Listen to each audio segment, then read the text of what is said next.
খুবাইব ইবনে আদিকে জেলখানার মধ্যে আটকে রেখে বলল, খুবাইব কালিমা ছেড়ে দাও। খুবাইব বলছেন, কালিমাকে ছাড়ার জন্য পড়ছি নাকি? জীবন দেব, কালিমা কখনো একটাবারও ছাড়বো না। খাবার বন্ধ করে দেওয়া হলো।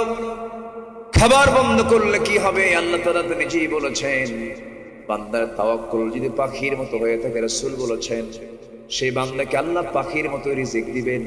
ওমান ইয়াতাওয়াক্কাল আলাল্লাহ ফাহুয়া হাসবুহ। জোরে বলি আল্লাহু আকবার।